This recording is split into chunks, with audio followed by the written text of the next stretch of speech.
Pater,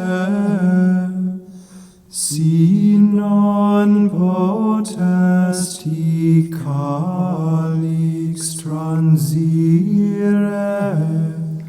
nisi bibam illum, fiat voluntas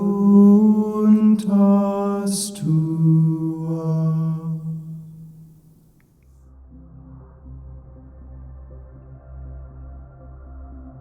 The text of today's antiphon will likely be familiar to many of us.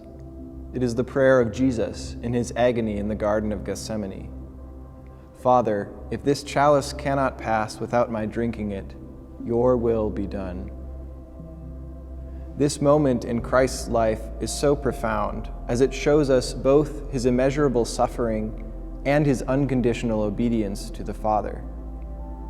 In this moment in the garden, Christ felt all the depth of human suffering and anguish as he anticipated what he was about to undergo for the sake of all humanity.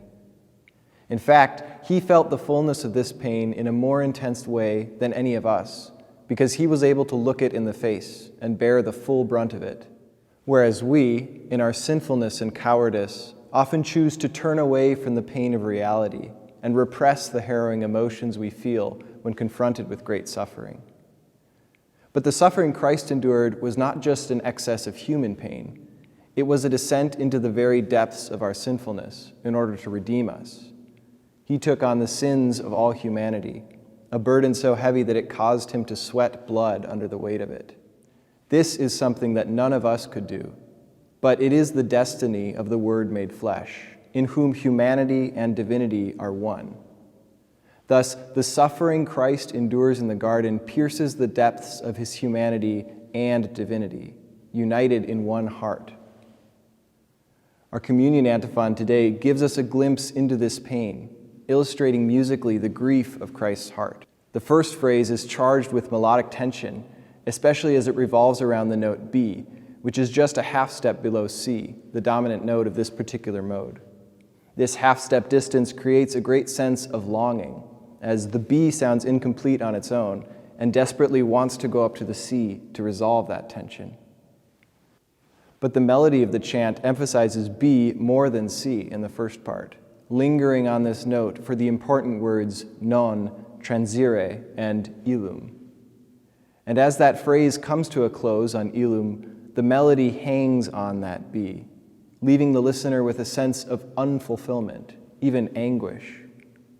This conveys something of the agony of Christ's heart as he looked ahead toward the suffering he was about to endure. The very next word, however, reveals Christ's union with the Father and his total filial obedience. Fiat, your will be done. No matter what pain lies ahead, Christ abandons himself into the hands of his Father, resolving to do his Father's will no matter the cost.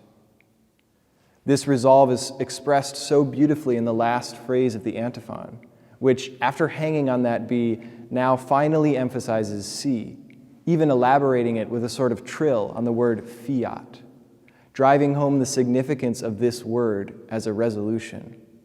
Whereas the rest of the antiphon up till this point is filled with melodic tension, this last phrase clearly establishes mode 8 and delivers a firm and satisfying cadence. This depicts well the total obedience of Christ, who, despite the intense anguish in his heart, nonetheless sets his face like flint, committing himself to following his Father's will.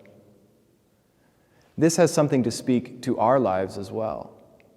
As the melodic tension of the first part of the antiphon is only resolved by the fiat of the last phrase, so the suffering and sorrow of our own lives will not bring us any peace until we make Christ's words our own.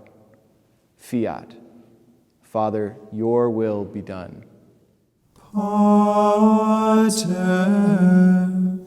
si non potesti calix transire, nisi bibam illum, fiat voluntas Sancta